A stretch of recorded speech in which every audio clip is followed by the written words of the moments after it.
warahmatullahi wabarakatuh. Selamat sore rekan-rekan kita, terkhusus rekan-rekan kita Ancap Kedungwaru, dan kami ucapkan selamat datang di salah satu segmen yang luar biasa, yakni Pelajar Bertanya di Kedungwaru Talk Podcast by PAC IPNI BPNU Kedungwaru.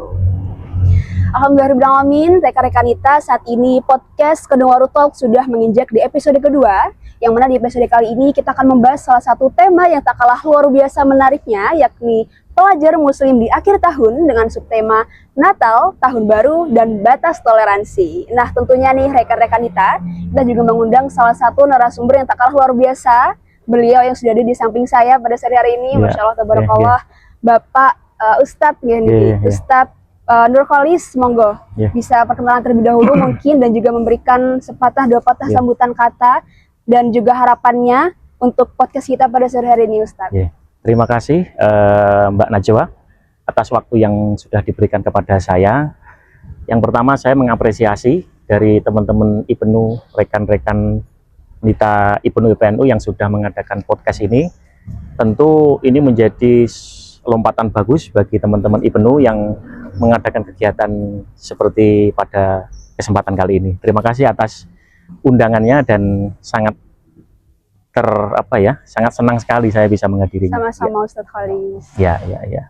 Selanjutnya mungkin Ustadz Kholis bisa memberikan harapan untuk podcast kita pada sore hari ini, Ustadz. Seperti mungkin bayangannya nanti pesan dan kesan apa yang Ustadz sampaikan di podcast pada sore hari ini.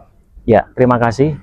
Yang jelas di era sekarang, anak-anak muda, khususnya anak-anak muda IPNU IPNU memang harus melakukan lompatan-lompatan besar. Apalagi dikenal dengan Gen Z ya. Gen Z itu semuanya serba digital. Bahkan dakwah sekarang kita bisa mengetahui sosok Gus Baha misalkan, satu contoh, berawal dari media sosial. Jadi orang mengaji itu kalau dulu harus datang ke suatu lokasi bareng-bareng berduyun-duyun. Kalau orang NU dulu kan naik truk gitu ya, berangkat ke suatu lokasi untuk ngaji bareng-bareng.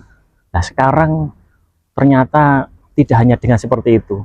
Sekarang itu dari rumah, dari kantor, dari manapun kita bisa mendengar tausiah melalui HP. Sehingga percepatan dakwah yang sekarang ini masif terjadi di kita, itu harus disambut oleh anak-anak muda, khususnya anak-anak muda, untuk tidak ketinggalan dengan cara seperti itu. Bagaimanapun juga anak-anak atau pemuda-pemuda IPNU PPNU punya program-program, punya visi misi, dan visi misi itu bisa terrealisasikan dengan baik, terdistribusikan kepada umat, salah satunya melalui media itu tadi. Betul sekali. Dan podcast inilah betul sekali, salah satu sarana, wasilah ya. Sarana dakwah tadi. Sarana dakwah.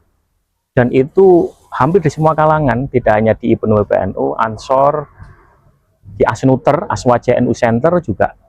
Podcast ini menjadi salah satu program unggulan kita. Bahkan dulu pernah kita launching juga di PC, gedung PC dengan ketua PC dan Rais Suriah dan lain sebagainya. Seperti itu. Baik, terima kasih Ustadz Kholis atas sambutan yang luar biasa. Rekan-rekan kita sudah mengundang salah satu narasumber yang tak kalah luar biasa hebatnya, yang juga merupakan salah satu pengurus di MUI Kedungwaru, yang juga merupakan wakil di bidang Lazisnu ya Ustadz Kholis ya, di MUI Kedungwaru, dan juga merupakan salah satu dosen di FTIK di UIN 1 Tulungagung. Nah rekan-rekan kita, karena kita sudah mengundang salah satu narasumber yang luar biasa, dan kita juga membawakan topik yakni Natal, Tahun Baru, dan Batas Toleransi. Seperti apa topik pembahasan kita dan juga pembicaraan kita pada sore hari ini? Let's stay tune dan tonton sampai habis. Baik, Gus Kholis, saya manggilnya Gus saja ini ya, supaya lebih nyaman ya. Siap. Kita langsung membahas ke salah satu topik pembicaraan, yakni hari Natal nih, Gus Kholis. Kan kita sudah mendekati di hari Natal nih, yang mana di tanggal 25 Desember ya. Di setiap tanggal 25 diperingati sebagai hari Natal nasional. Nah, ini salah satu pertanyaan saya nih, Gus Kholis, yang juga merupakan, saya yakin ini juga hal yang awam nih bagi teman-teman. Kira-kira nih Gus Kholis, di dalam perayaan Natal ini, bagaimana kita sebagai pelajar, terkhusus pelajar yang sudah mengenal dekat dengan yang namanya digitalisasi atau AI atau kecerdasan buatan, bagaimana kita menanggapi atau bersikap sebaik mungkin terkait toleransi yang mana kita terapkan itu ke dalam digitalisasi di media sosial tadi, Ustadz Kholis? Ya, saya kira pertanyaan ini sangat bagus ya, karena dengan adanya media, semua informasi akan berseliweran di beranda kita.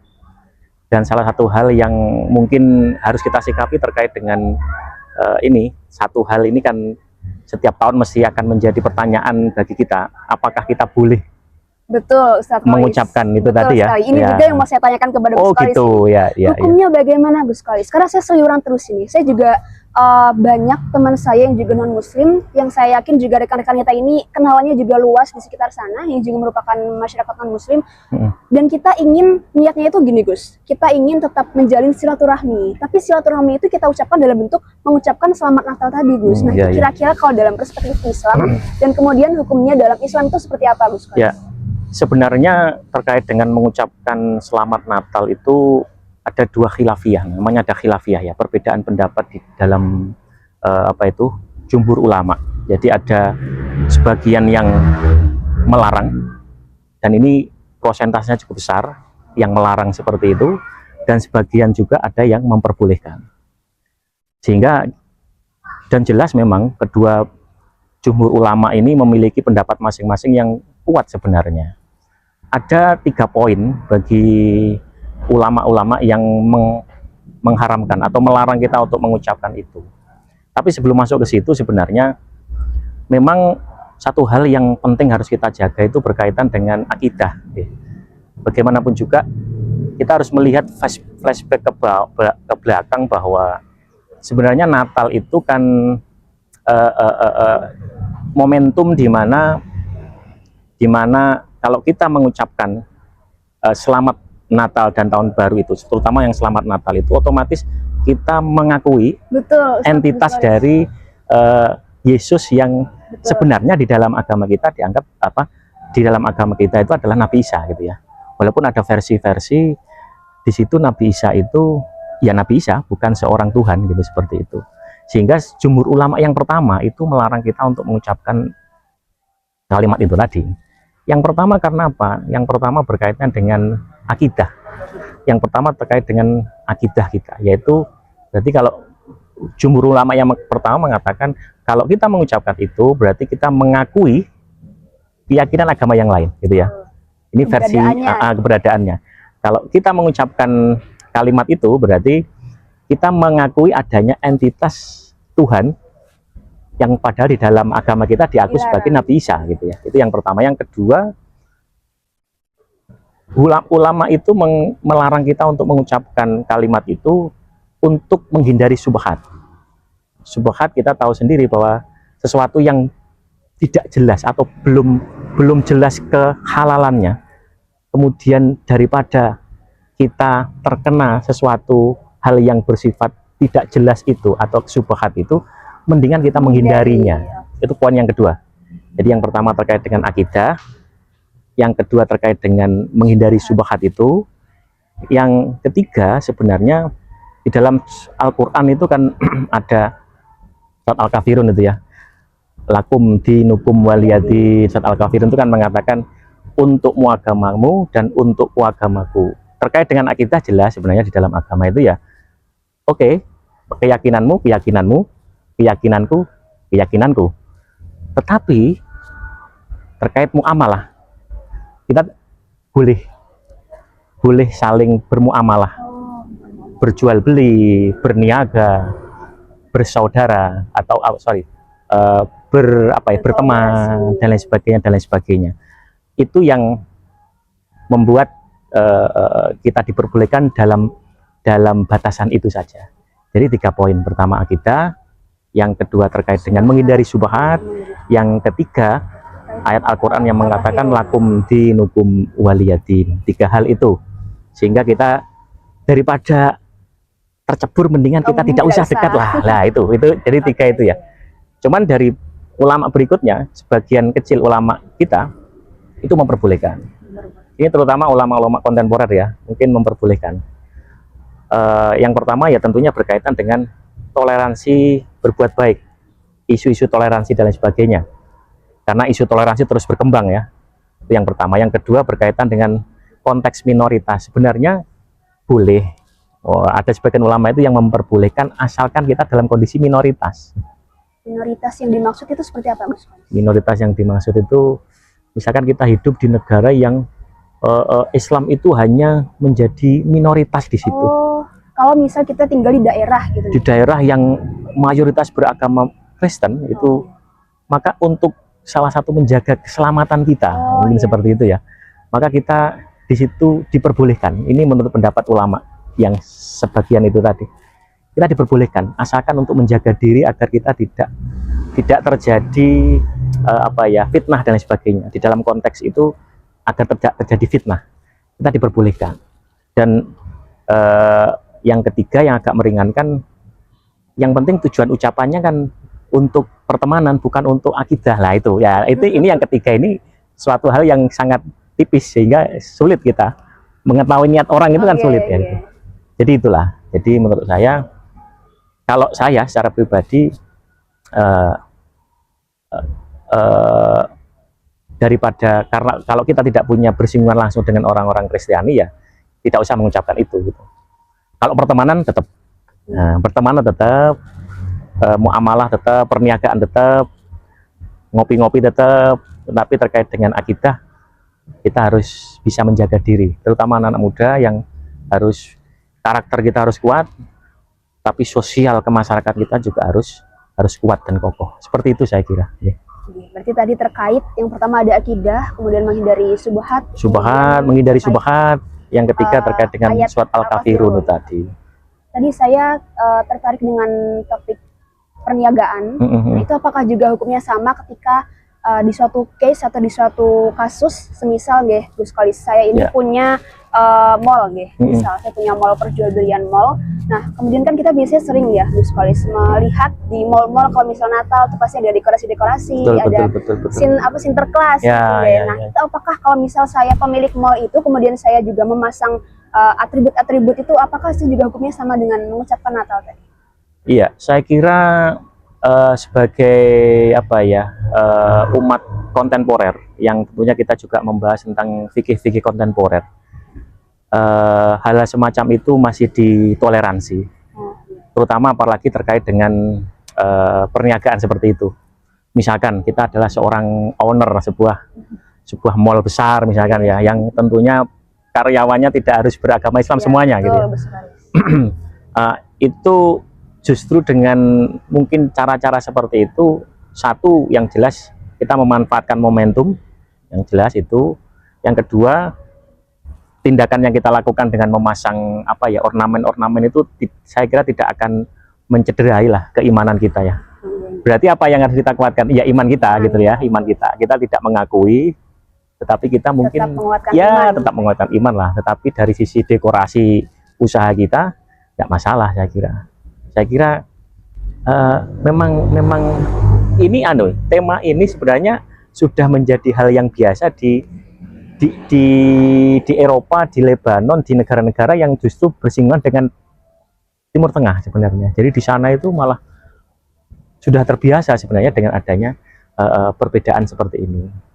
Tapi karena mungkin di kita itu memang hal semacam ini masih menjadi pembahasan yang harus terus kita kuatkan lah. Seperti itu saya kira. Berarti tetap yang paling utama itu adalah toleransinya tetap ada, tapi tetap mengutamakan kekuatan iman kita. Betul. Baik. Pembahasan yang berbobot dan luar biasa sekali nih Gus Kholis. Dan saya mendapatkan ilmu baru nih rekan-rekannya. Ternyata kita hukumnya tetap boleh mengucapkan ya Gus Kholis. Jadi ada teman saya tuh yang bilang gini, kalau kita jadi di pondok itu kan ada ilmu mantek balaghah. Mungkin bagi teman-teman yang pernah mondok itu, pandainya orang-orang Nahdliyin itu kan di pesantren itu kan ada ilmu mantek balaghah. Jadi kita seolah-olah mengucapkan sesuatu, tapi sebenarnya kita menghindari sesuatu itu. Contohnya misalkan kalau terkait dengan selamat itu, kita mengucapkan selamat merayakan. Oh iya, alternatifnya. Selamat merayakan Natal, dan kan kita mengucapkan selamat merayakannya, bukan mengakuinya. Kan itu secara lugat kan seperti itu. Selamat merayakan. Secara linguistik bahasanya. Linguistik, lah jenengan tahu. Secara linguistik, selamat merayakan ulang tahun gitu. Berarti memang pemilihan bahasan itu sangat kental tentang akidah itu sangat betul. Ya, memang bagaimanapun akidah harus kita jaga lah. Akidah ini modal pertama kita di dalam apa ya, kita nanti kembali ke Allah itu kan akidah ini kan. Nah itu, jadi teman saya teringat teman saya yang gini aja Pak, saya itu punya ilmu bahwa jangan mengucapkan agendanya, tapi mengucapkan selamat merayakan Natal dan Tahun Baru, merayakannya, bukan kegiatan itu tadi. Seperti itu mungkin. Seperti itu nggih, rekan-rekan kita. Toleransinya seperti itu. Toleransi yang sangat vital juga, dan termasuk pemilihan bahasa ternyata juga sangat mengaruhi bagaimana kita mengucapkan tadi nggih. Betul. Daripada mengucapkan selamat Natal, lebih baik mengucapkan selamat merayakan Natal dan Tahun Baru. Iya. Luar biasa sekali Gus Kolis. Nah, selanjutnya nih Gus Kolis, salah satu topik yang juga nggak kalah luar biasa dan bersinggungan dengan Natal dan Tahun Baru. Nah, nih, mengingat Tahun Baru ini merupakan salah satu momen yang penting juga nih Gus Kolis, dan kita kan di kehidupan sehari-hari itu juga terpaut dan dekat sekali dengan yang namanya tanggal Masehi nih Gus Kolis. Nah, tidak sekali dua kali dan tidak jarang ketika Tahun Baru itu keluarga kita, bahkan keluarga besar itu selalu dan sering mengadakan kumpul-kumpul, kemudian bakar-bakar, dan yang paling sering itu nggak pernah di skip adalah itu Gus Kolis, kembang api. Itu bagaimana Gus Kolis hukumnya? Apakah sama juga dengan Natal ini? Ya, kalau kembang api itu lebih ke arah pemborosan itu sebenarnya. Tapi dari sisi hukumnya tetap menjadi hal yang halal sebenarnya. Boleh-boleh saja ya, bahasanya boleh-boleh saja. Tetapi tidak berlebihan. Tidak boleh kita berlebihan di dalam segala sesuatu. Ya kalau kita misalkan melakukan pembakaran kembang api sampai menghabiskan 20 juta, yang mendingan uangnya kita donasikan ke Sumatera dan lain sebagainya. Jadi di poin itu sebenarnya, kalau membakar kembang api yang tidak terlalu menghabiskan banyak anggaran, itu hal yang boleh-boleh saja. Sehingga berkaitan dengan merayakan apa, kumpul-kumpul, bakar-bakar, itu kan just fun, just apa ya, just kidding, just fun, just senang-senang. Terus tujuannya nanti juga kita kembalikan sebelum acara, mungkin berdoa bersama. Yuk kita berdoa, ini tahun baru ini harus kita berdoa tahun baru, mungkin rezekinya baru, mungkin gini lah itu. Mungkin seperti itu tidak apa-apa Gus? Tidak masalah. Tapi kalau diniatkan di awalnya itu, ayo kita kumpul-kumpul tahun baru nih. Nah, kalau seperti itu tuh apakah? Ya boleh-boleh saja. Jadi kita kumpul-kumpul untuk tahun baru itu menjadi hal yang mubah saja, boleh saja. Jadi ya tidak, kecuali kalau tahun baru kita minum minuman keras, kecuali kalau tahun baru kita melakukan kegiatan-kegiatan yang berbau kemaksiatan. Berarti yang penting tetap kegiatannya yang positif. Betul, kegiatan positif. Jadi kita harus melihat konteks lah. Ketika yuk kak tahun baru kita ke masjid, yuk bareng-bareng ini di seram apa itu halaman masjid kita bakar-bakar, nah itu saya kira bagian dari syiar. Kebetulan saya juga mengadakan agenda ini bakar-bakar di tahun baru, tapi tempatnya di masjid. sehingga ini menjadi media kita dakwah. Betul. Seperti melalui itu. Tahun baru ini media di dakwah di masjid tadi. Iya, jadi warga itu kita undang, kita bakar. Rencananya kita mau bakar kambing lah. Tapi tujuannya untuk mengajak orang-orang agar terbiasa datang ke masjid. Ini sudah kita rencanakan seperti itu. Jadi seperti itu. Jadi tinggal bagaimana kita membungkus implementasikannya. Ya, kegiatan itu menjadi kegiatan yang lebih positif dan baik lah, gitu, seperti itu. Berarti memang hukumnya itu nggak masalah selagi memang niat kita baik, dan kegiatannya memang positif. Ya, tidak berlebihan lah. Saya yang agak apa ya, khawatir dan juga apa bahasa mungkin ya sedih ketika tahun baru itu dijadikan momentum untuk minum-minuman keras, dijadikan untuk foya-foya apa bermaksiat dan sebagainya itu. Nah itu yang justru seperti itu yang tidak boleh. Ini itu saya kira itu. Kecuali kalau ya sekedar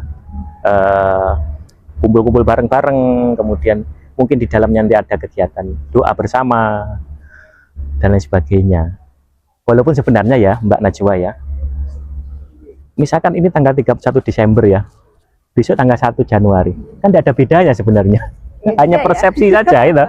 Persepsi kita saja sebenarnya. Persepsi bahwa besok itu tanggal 1 Januari gitu. Itu aja saya sih kira. Iya. Berarti terkait dengan persepsi kita juga ya Gus. Iya, betul. Lalu terkait tadi Gus Kolis menyebutkan terkait kegiatan positif, kira-kira apa nih Gus Kolis? Kegiatan positif yang bisa kita, khususnya para pelajar berikan agar nanti di tahun baru itu kita bisa berkontribusi hal yang positif juga dan yang bermanfaat untuk masyarakat. Yang nggak hanya kalau bakar-bakar ini kan kita buat senangnya kita Gus Kolis ya. Kadang orang lain masyarakat tuh suka atau malah nggak suka karena bau itunya, bau asapnya. Bau Itu asapnya. apa nih Gus Kolis yang juga bermanfaat buat masyarakat sekitar? Mungkin gini, karena kita mungkin ketika mengadakan event bakar-bakar itu kan otomatis kita memiliki waktu luang dan tentunya kita apa ya bahasanya kan urunan untuk beli itu. Ya ketika bakar-bakar itu undanglah teman-teman anak-anak yatim yang mungkin untuk makan sesuap makanan yang gurih, enak dan lain sebagainya itu mereka sulit. Undanglah mereka untuk makan bareng. Mungkin ada sesi itulah. Mungkin malamnya itu ada pembagian sembako ke rumah-rumah yang membutuhkan dengan packaging acara yang dikemas anak-anak muda. Nanti malamnya dibuat bakar-bakar. Itu kan hal yang sebenarnya kebaikan itu kan bisa saling berkelindan dengan kebahagiaan. Jadi kebaikan yang dilakukan seseorang itu berkelindan atau berjalan bareng dengan kebahagiaan. Berbeda dengan apa ya kemaksiatan.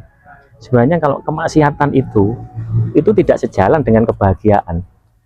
Jadi kalau dalam konsep psikologis bahwa sesuatu yang berbau bahagia itu sebenarnya berkaitan dengan atau sangat berkaitan dengan sesuatu hal yang bersifat kebaikan. Tetapi sebenarnya hal-hal yang buruk itu senyatanya dipaksakan berkaitan dengan hal-hal yang berbau kebahagiaan. Contohnya kita minum botol gitu ya, itu kan sebenarnya kan merusak tubuh juga kan. Nah seperti itu contohnya.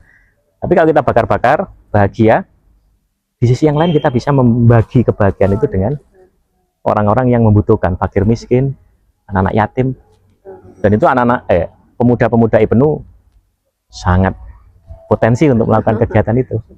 Saya kira itu Mbak Najwa. Ya, mungkin. Baik, sekali luar biasa sekali ya. Nah, kemudian ini terkait tahun baru nih Gus Kolis. Kita juga tentunya tidak awam dengan yang namanya resolusi tahun baru nih Gus Kolis. Nah, kira-kira di samping resolusi tahun baru itu apa sih Gus Kolis amalan atau mungkin doa-doa atau hal positif yang bisa kita kaitkan dengan ibadah sehingga tahun baru kita itu bermakna yang benar-benar dekat dengan Allah gitu Gus Kolis. Ya. Kalau di dalam agama kita itu kan sebenarnya ada tahun baru Muharram ya. Kalau orang Jawa mengatakan satu suro itu ya. Dan biasanya di kita itu kalau sebelum satu Muharram dan setelah satu Muharram itu kan ada doa bersama itu ya. Nah dalam konteks ini saya kira perlu juga kita mentransformasikan bahwa agenda kita yang biasanya kita lakukan di bulan-bulan Muharram itu di awal tahun baru Hijriyah itu juga bisa kita lakukan di tahun baru Masehi sebenarnya. Di mungkin yang tentunya kembali lagi ke doa sebenarnya. Jadi sebelum tahun baru, jadi Ba'dal Ashar itu kita adakan kegiatan doa bersama. Kemudian setelah itu kita nunggu datangnya maghrib. Nah setelah maghrib, nah setelah datangnya kan kalau dia bedanya kan kalau di kita itu kan tahun baru itu datangnya malam antara qoblal maghrib dan ba'dal maghrib ya. Kita kalau di Masih apa itu Hijriyah itu kan maghrib itu menjadi penanda tahun baru. Kalau di kita kan jam 12 malam itu ya sebenarnya. Ya bisa sebenarnya sebelum jam 12 malam itu kita doa bersama ya. Karena ini khalayak yang ikut mungkin berbagai karakter. Ya mungkin doanya doa yang ringan-ringan saja terkait dengan doa-doa tahun baru. Dimulai dengan Al-Fatihah sebagai tahun pembuka gitu ya. Mungkin juga membaca Al-Fatihah 3 kali, nah seperti itu. Kemudian nanti kemudian baca Al-Falaq 3 kali. Kemudian nanti ketika masuk tahun baru kita buka lagi dengan bacaan Al-Fatihah lagi 3 kali. Itu intinya di doa lah, karena ibadah kita itu punjernya atau pusatnya adalah doa sebenarnya. Jadi monggo mungkin kita biasakan di tahun baru Masehi ini kita akhiri tahun 2025 ini dengan doa, diakhiri dengan diawali dengan doa juga. Saya kira seperti itu. Betul sekali Gus Kolis. Berarti memang amalan yang kita terapkan di pergantian tahun Hijriah boleh juga dilakukan di pergantian tahun Masehi. Ya, saya kira bagus, hal yang bagus itu. Ya. Baik. Insya Allah Gus Kolis, tidak terasa kita sudah berada di penghujung acara, yang mana pembahasan kita sebenarnya ini pembahasan yang berbobot dan asik untuk diteruskan Gus Kolis, ya. Terkait bagaimana mengucapkan hukum selamat Natal, kemudian bakar-bakar tahun baru. Tapi tidak terasa sudah mau habis ini waktu kita ya. Dan ini untuk menutup perjumpaan kita pada sore hari ini, saya ingin menanyakan satu kepada Gus Kolis, kira-kira pesan dan juga harapan Gus Kolis terkhusus kepada rekan-rekan kita yang saat ini menonton podcast kita Gus Kolis untuk resolusi tahun baru. Apa yang harus remaja-remaja lakukan agar tahun baru tahun ini yang sudah biarlah berlalu dan tahun depan bisa memulai tahun baru dengan lebih baru lagi. Monggo Gus Kolis. Iya, saya kira bagi pemuda-pemudi IPNU WPNU, pesan saya adalah teruslah bergerak, berjuang, dan terus berinovasi. Ini penting karena konteks pemuda itu adalah konteks inovasi. Innovation is very better and better. Karena the young people is innovation. Jadi anak muda itu harus terus berinovasi. Tentunya dalam konteks IPNU WPNU dakwah, kita harus terus berinovasi. Dan jangan pernah patah semangat. Apapun yang terjadi di depan, masa depan kalian masih panjang. IPNU WPNU dalam konteks ini ya, anak muda itu harus positive thinking. Betul. Jangan pernah negatif thinking. Jadi kita harus bergerak proporsional, terukur, dan yang jelas harus cerdas secara pergerakan. Dan tentunya karena sekarang kita sangat diberi kemudahan di dalam mencari informasi, saya pesan kepada anak-anak muda agar yang bisa memfilter informasi itu adalah hati nurani kalian. Sekarang itu tidak ada istilahnya orang yang bodoh. Saya melihatnya seperti itu. Ketika saya bertemu dengan mahasiswa, ketemu dengan dosen, sebenarnya tidak ada orang itu yang bodoh. Yang ada adalah orang yang malas dan lowbat untuk mencari tahu informasi. Jadi segala sesuatu berlimpah di sekitar kita. Bagaimana cara kita untuk mendapatkan informasi itu, mempelajari informasi itu, dan membuat kita menjadi semakin cerdas dan semakin smart. Saya kira seperti itu. Dan selamat untuk IPNU WPNU yang sudah mengadakan kegiatan yang sangat luar biasa ini. Terus kembang, terutama Mbak Najwa. Semoga diberi cerah dalam masa depan, dan teman-teman IPNU WPNU yang hadir dalam podcast ini. Podcast ini juga Gus Kolis semakin berkembang. Saya doakan semakin berkembang, semakin berinovasi. Amin. Jangan minder dengan kita sekarang, tetapi dengan kegiatan yang terus bergerak itu tadi, maka efeknya akan terasa mungkin 5, 6, atau 7 bulan yang akan datang, atau 1 tahun yang akan datang. Saya kira itu, Mbak Najwa. Terima kasih atas waktunya. Terima kasih Gus Kolis. Alhamdulillah kita mendapatkan ilmu-ilmu yang luar biasa rekan-rekan kita, terkhusus terkait bagaimana tadi kita membahas terkait topik Natal, kemudian tahun baru, dan juga batas-batas toleransi, dan tentunya terdapat pesan-pesan yang sangat luar biasa dari Gus Kolis, yang mana kita sebagai remaja atau anak muda itu adalah inovasi ya Gus Kolis. Kita adalah inovator, yang mana kita mampu memberikan ide-ide baru, kemudian pergerakan baru terkhusus kepada Islam di Indonesia ini. Dan tentunya tadi yang salah satu pesan yang sangat menyentuh dari Gus Kolis adalah tidak ada orang yang bodoh, mereka hanyalah tidak menggunakan kecerdasan mereka dengan baik dan benar. Baik, rekan-rekan kita, pembicaraan ini menutup topik pembicaraan kita pada sore hari ini. Saya rekan Nita Najwa mengucapkan terima kasih, dan Gus Kolis kami ucapkan terima kasih banyak kepada Gus Kolis sudah meluangkan waktunya pada sore hari ini. Semoga podcast pada sore hari ini memberikan manfaat dan dampak yang luar biasa kepada rekan-rekan kita semua. Terima kasih dan sampai jumpa di podcast episode selanjutnya. Assalamualaikum warahmatullahi wabarakatuh.